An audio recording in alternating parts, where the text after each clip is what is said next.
कहा देखो केशव, आप लेने देने वाली बातें छोड़ो, आप तो गुस्सा न करें, आप एक काम करो, मेरी माता गांधारी ने आपके लिए 56 भोग बनाए हैं, आप चल करके प्रसाद पाओ, भोजन पा लीजिए। और उसी समय एक खंबे के पीछे छुप करके विदुर जी खड़े हुए थे। भगवान ने कहा, अरे दुर्योधन, भोजन दो स्थिति में होता है, भोजन अगर कभी किया जाए तो दो स्थिति में होता है, थोड़ा इको कम कर दो। दो स्थिति में भोजन होता है। कौन कौन सी स्थिति?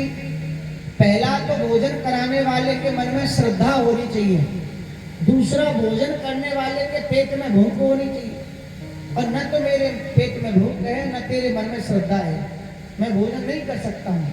दुर्योधन ने कहा तो कोई बात नहीं, शाम का भोजन कर लेना, 2 घंटे बाद खा लेना, तब तो भूख लगेगी। भगवान ने कहा 2 घंटे बाद का और शाम का भोजन तो मेरा विदुर काका के घर पर है। और विदुर जी का जैसे ही नाम लिया, विदुर जी सोचने लगे, मैं भोजन की तैयारी कैसे करूं, मेरे घर पर तो कुछ भी नहीं है। और भगवान ने कहा कि वो आएंगे तो जरूर क्या खिलाऊंगा उनको। और दुर्योधन के सामने जब ये बात को सुना विदुर जी उसी समय भागने लगे और वहां से निकल करके सीधे अपनी कुटिया में पहुंचे। अपनी पत्नी से कहा, देवी जरा तुमको पता है आज हमारे घर पर भगवान आने वाले हैं। उनकी पत्नी ने जब ये सुना कि भगवान आने वाले, बड़ी प्रसन्न हुई। और देखो आप बड़े प्रेम से सुनना, सभी लोग बातें ना करें। विदुरानी ने जब ये सुना कि भगवान आने वाले हैं, हृदय गदगद हो गया, आनंद में आ गई, कहने लगी भगवान आएंगे तो मैं आंगन पूरा साफ कर लेती हूँ। पूरे आंगन में सोहनी सेवा की और आंगन में गाय के गोबर से चौका लगाया है। और चौका लगा करके उनसे कहा कि आप जाओ भगवान के लिए कुछ बाजार से कुछ खरीद करके ले आओ खाने के लिए, क्योंकि घर में तो कुछ भी है नहीं है, क्या खिलाएंगे भगवान को। और विदुरानी ने विचार किया, मेरे भगवान आएंगे, उनके चरण धुलवाऊंगी, उनकी सेवा करूंगी और कम से कम मैं नहा तो लूं, कम से कम स्नान कर लूं। स्नान करने के लिए जब स्नान घर में प्रवेश कर गई और भगवान वहां से धृतराष्ट्र के यहाँ से चल देते हैं। दुर्योधन के यहाँ से जब भगवान चलने लगे तो जिस प्रकार से भक्त भगवान के मंदिर में पैदल जाता है, उसी प्रकार से भगवान भी भक्त के मंदिर में पैदल जाते हैं। नंगे पैर मेरे भगवान जा रहे हैं। और जब भगवान नंगे नंगे पैर जा रहे हैं, चरणों में चरण पादुका भी नहीं है, भगवान चलते हुए जैसे ही कुटिया के आगे पहुंचे, दरवाजे को बजाया है, अरे काकी दरवाजा खोलिए, काकी जरा दरवाजा खोलिए। उस समय वो स्नान कर रही थी, अर्ध वस्त्र में स्नान है। जब स्नान हो रहा था उसी समय भगवान ने जब दरवाजा बजाया है, सुध बुध खो दी, पागल सी हो गई, कुछ भी भान नहीं है मेरे साथ क्या हो रहा है। भगवान की आवाज सुन करके अपने वस्त्रों को ढक करके, सिर को ढक करके और वहां से बाहर निकल करके आई है। पूरा वस्त्र भीगे हुए हैं, गीले हुए पूरे बाहर आकर के दरवाजे को खोला है, भगवान के चरण पकड़ लिए, प्रभु पधारिए, मेरा आंगन पवित्र कर दीजिए। जैसे भगवान के सामने ये बात कही, भगवान ने कहा, ये काकी कितनी भोली है, मेरी ये काकी कितनी भोली है, भाव विभोर आकर के और अंदर से बिना स्नान किए चली आई। आधा स्नान हुआ, आधा नहीं हुआ। कहा कि कहीं न सर्दी न लग जाए, कहीं तकलीफ न हो। अपनी वो काली कमली मेरे भगवान ने उनको प्रदान कर, जैसे भगवान ने वो काली कमली उनको दी है, भगवान का हाथ पकड़ा है, पूरे आंगन में घुमा रही है, हे भगवान आप यहाँ बैठ जाइए, आप यहाँ बैठ जाइए। पूरे आंगन में जब घुमा रही हैं, भगवान ने कहा, काकी मुझे बहुत जोर की भूख लगी है, मैं नहीं रह सकता, कुछ खाने को दे दो। भगवान को आज लेकर के पटला लेकर के आई और पटला भी उल्टा बिछा दिया भाव में आकर के, और भगवान उसी पटले पर विराजमान है। भगवान जैसे उस पटले पर विराजमान हुए, भाग करके गई, कदली के फल, केले के फल तोड़ करके लाई और भगवान के मुख में आज जो गिरी है वो नीचे गिरा देती हैं और छिलके भगवान को खिला देती हैं। भगवान को छिलके खिलाने लगी, भगवान ने भी भाव में आकर के बहुत से छिलके खा गए और नीचे वो गिरी गिर जाती है। कई छिलके जब खा गए भगवान, इतनी देर में काका जी आ गए। काका ने आकर कहा, अरे देवी भगवान आने वाले थे, आए कि नहीं आए? उन्होंने कहा, भगवान तो आगे नहीं बैठे ही हैं, आप जल्दी आइए। भगवान के सामने जब विदुर जी आए, आकर के देखा कि उनके सामने भगवान के सामने गिरी पड़ी हुई है, गूदा पड़ा हुआ है, लेकिन छिलके वहां पर एक भी नहीं। अपनी पत्नी को डांटने लगे, कहा देवी तुमने मेरे भगवान को ये छिलके खिला दिए। उन्होंने कहा देखो मैं क्या बताऊं, मैं भाव में विभोर हो गई और चरण पकड़ने लगी भगवान के, प्रभु क्षमा करो भूल हो गई मुझसे। भगवान ने कहा देवी कोई बात नहीं, कोई बात नहीं, काकी भाव बस ऐसा हुआ है। भगवान ने समझाया है, हे भाव का भूखा हूँ मैं, बस भाव ही एक सार है। भाव का भूखा हूँ मैं,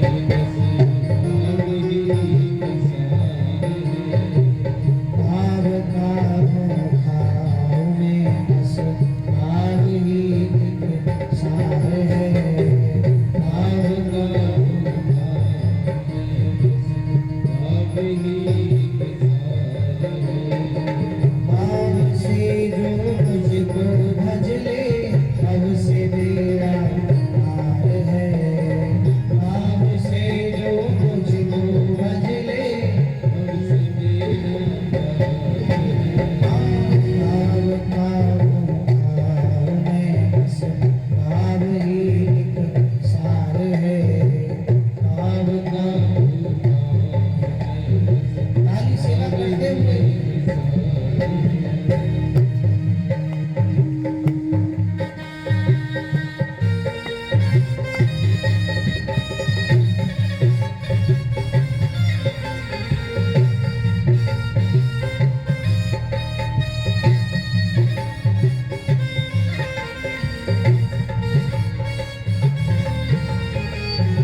कुछ भी नहीं चाहिए, बस जीव एक बार कहते प्रभु मैं तुम्हारा हूँ।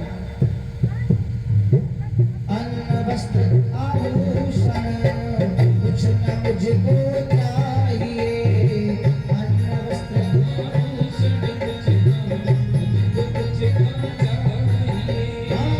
आप हो जाए मेरा भक्त हो जाए मेरा, बस यही स्वीकार है।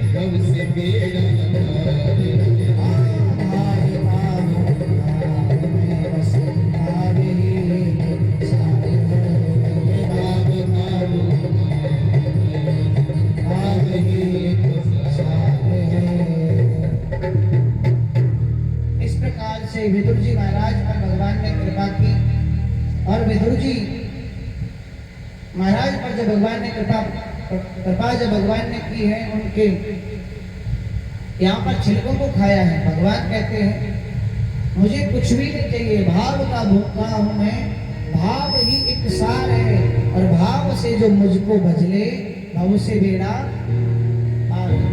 जो भाव से मेरा नाम लेगा, भाव से मेरा उच्चारण करेगा, मेरे नाम का उच्चारण करेगा, जो मेरी लीलाओं को ध्यान करेगा, जो मेरे धाम में चल करके आएगा भाव से, उसका बेड़ा पार अवश्य होगा। लेकिन भैया आजकल कोई वृंदावन जाता है तो भाव से नहीं जाते। कोई जाता है क्या? नहीं। किसी से पूछो कहाँ जा रहे हैं महाराज, तो बोले महाराज हम वृंदावन घूमने जा रहे हैं। कहते नहीं कहते जी, सब कहते हैं ना, कहाँ जा रहे? वृंदावन घूमने जा रहे हैं। वृंदावन क्या घूमने की जगह है? आप बताओ। घूमने की जगह है ताजमहल, घूमने की जगह है कश्मीर, घूमने की जगह है दिल्ली, ये घूमने की जगह है। मुंबई घूमने की जगह है, लेकिन वृंदावन घूमने की जगह नहीं है। वृंदावन तो दर्शन करने की भूमि है, कृपा पाने की भूमि है। वृंदावन तो बिहारी जी से मिलने का स्थान है, मिलने का स्थान है। और वृंदावन क्या है बताऊं तुमको? वृंदावन भगवान का घर है। अच्छा, जितने भी तीर्थ है ना माताओं, तीर्थों के जो राजा हैं वो है प्रयाग। सभी तीर्थों के राजा कौन है? प्रयाग। एक बार की बात थी, सभी तीर्थ प्रयाग जी को कर देने के लिए आए, यानी प्रणाम करने को आए। जैसे कोई बड़ा राजा होता है तो सभी लोग जाते हैं प्रणाम करने को कि आपकी छत्र छाया में हम सभी सुखी हैं। ऐसे ही सभी तीर्थ प्रयाग जी को प्रणाम करने को आए, लेकिन वृंदावन नहीं आया। और जब वृंदावन नहीं आया तो प्रयाग ने भगवान नारायण से शिकायत कर दी, प्रभु तुम्हारा ये वृंदावन मेरे यहाँ पे कर देने नहीं आता, प्रणाम करने नहीं आता, ये क्यों नहीं आता? जब मैं पूरा सभी तीर्थों का राजा हूँ तो वृंदावन का भी तो राजा हुआ, ये भी तो तीर्थ है। भगवान ने कहा भैया मैंने तुझे तीर्थों का राजा बनाया है, अपने घर का राजा थोड़ी बनाया है। ये वृंदावन तो मेरा घर है, घर का राजा नहीं है तू, ये मेरा वृंदावन घर है। और घर में मेरे भक्त कभी भी आ सकते हैं, कभी भी जा सकते हैं। तो ये भगवान का घर है। तो वृंदावन कभी जाओ तो घूमने मत जाओ। और देखो दो तीन बातें तुमको बताऊं। एक तो चप्पल लेके मत जाओ, कभी वृंदावन जाओ, कभी तीर्थ में जाओ चप्पल लेके ना जाओ। चप्पल लेकर के भी जाओ तो गाड़ी में रखी रहने दो। कौन सी गाड़ी में? जो अपनी गाड़ी करके ले जाओ। बस में बैठ के जाओ, उसी में छोड़ जाना चप्पलों को, बस लेके कहीं से कहीं निकल जाएगी वो। एक तो चप्पल इत्यादि है वो पहन के नहीं जाना चाहिए। फिर पहला प्रयास ये करें। दूसरा प्रयास ये करें कि मोबाइल लेकर के न जाए। मोबाइल भी लेके जाए तो कीपैड वाला हो, जिससे बात हो जाए हाँ जी हम बढ़िया हैं। टच वाला लेके न जाए, टच वाले को लेके जाए तुम्हारा फोटो खींचना शुरू कर देते हैं। हाँ फोटो, और बड़ा बड़ा मुंह बिगाड़ बिगाड़ के फोटो खींचे, भगवान जाने बातें का पबजी के पब के मुंह बना बना के फोटो खींचे मारा। तो भैया इस प्रकार से मोबाइल लेके नहीं जाना। तीसरी चीज और ध्यान रखें, तीसरी चीज, कोई नहीं मैं सबकी बात कर रहा हूँ भैया, उनकी ओर इशारा मत करो। और भी इधर है, तुम उनको तो जानती नहीं हो, आप इनको तो जानती हो। हाँ कोई बात नहीं, पहले मैं भी खींचता था, अपनी ओर में इशारा कर लूं, पहले मैं भी खींचता था, लेकिन जब मुझे गुरुजी ने ज्ञान दिया तो मैंने छोड़ दिया। तो समझो बात को। तो आप लोग गलती ना करें, इसके लिए बता रहे हैं। दूसरा प्रयास ये करें कि मोबाइल लेकर जाएं। तीसरा प्रयास ये करें कि आभूषण, सोना चांदी, महंगी अंगूठियां, ये सब पहन के न जाएं। ऐसा प्रयास करना चाहिए, क्योंकि भगवान के यहाँ जाते हैं तो भगवान से बड़ा तो कोई धनवान है ही नहीं दुनिया में। उनसे बड़ा धनवान कौन है? उनके सामने हमें ये नहीं दिखाना भगवान देखो मेरे पास 1 लाख रुपए का फोन है, भगवान देखो मेरे पास कितनी महंगी अंगूठी है, कितने आधा तोले की वो पहन के आया हूँ मैं लर अपने गले में। ये सब भगवान को थोड़ी दिखाना है, वो तो सब कुछ जानते हैं। वो तो कहेंगे मेरी चीज है मुझे दिखाने आ गया, कहेंगे नहीं कहेंगे। इसलिए भगवान की दी वस्तु को कभी इसको लेके न जाए। क्यों? क्योंकि इसमें ज्यादा मोह रहता है मनुष्य का। अगर लर चोरी हो गई, अंगूठी गिर गई तो दर्शन वर्शन सब भूल जाओगे महाराज। पूरा दिन तो टेंशन में आओगे वहां से। और टेंशन का मतलब क्या है बताए तुम्हें? टेन माने क्या होता है? 10। टेन माने होता है 10 और सूर्य सन माने क्या होता है? सूर्य। तो 10 सूर्य की गर्मी सिर में रहेगी महाराज तो टेंशन तो होने वाली है। इसलिए टेंशन हो जाए ऐसी चीज को लेके ही न जाओ, महंगी चीजें लेके मत जाओ। प्रसाद के लिए 100 200 500 रुपये आपके जिम्मे रहे, 1000 2000 बहुत है। क्या करना हो? पैसे को बिखेरने थोड़ी ही मजा करके, बस भगवान के दर्शन करो, प्रेम भाव से चले आओ। इस प्रकार से आप जो दर्शन करने जाओगे तो दर्शन जब करोगे भगवान का तो उनकी छवि को, उनके रूप को आप हृदय में धारण कर लोगे, आप हृदय में धारण कर पाओगे। और भैया मानो मोबाइल में आपने स्वरूप भगवान का खींच लिया तो घर पे जाकर के देखेंगे मोबाइल बीच में कहीं गिर गया, चोरी हो गया, खो गया, हैंग हो गया, फट गया, फिर क्या होगा महाराज? अब रोते रहो कहाँ गया महाराज मोबाइल, अब दर्शन कहाँ से करें? इतना किराया भाड़ा लगाया, वहां तक गए और वहां से आए तो फिर कुछ भी लेके नहीं आए। इसलिए ये जो चीजें हैं इनको यही रख कर के जाओ। और ये चीजें क्या है? माया है, माया। इस माया से जितना दूर रहोगे कभी भी माया को, धन को परमात्मा के सामने प्रस्तुत करने का प्रयास न करें कि देखो हम इतने धनवान हैं, ऐसा प्रयास कभी न करें। भगवान की छवि को, भगवान के रूप को हृदय में धारण करने का प्रयास करें। प्रेम से बोलो राधे राधे। विदुर जी महाराज का ये जो प्रसंग है गुरुदेव भगवान ने, वृंदावन वाले गुरु जी ने एक भजन में गाया है। आइए हम सभी श्रवण करते हैं कि आज हरि आए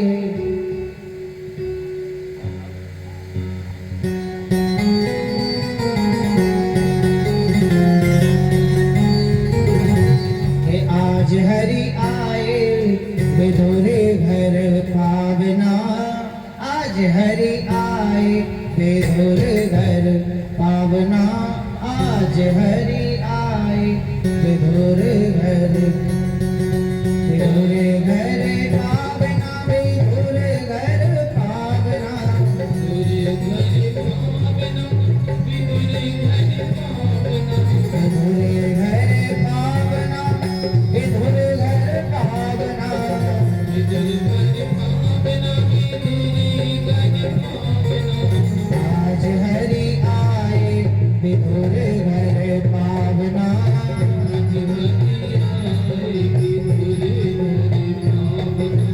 आज हरि आए विदुर घर पावना। ताली बजाते हुए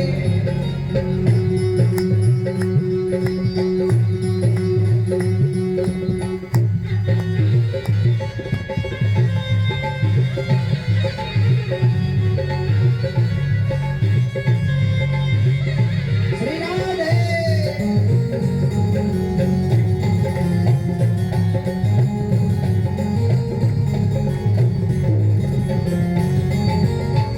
विदुर नहीं घर में विदुरानी, विदुर नहीं घर में विदुरानी, विदुर नहीं घर में विदुरानी, विदुर नहीं घर में विदुरानी, आवत देखे सारंग पानी, आवत देखे भूली देह नहीं आवे चिंता, भूली देह नहीं आवे चिंता, भूली देह नहीं आवे चिंता, भूली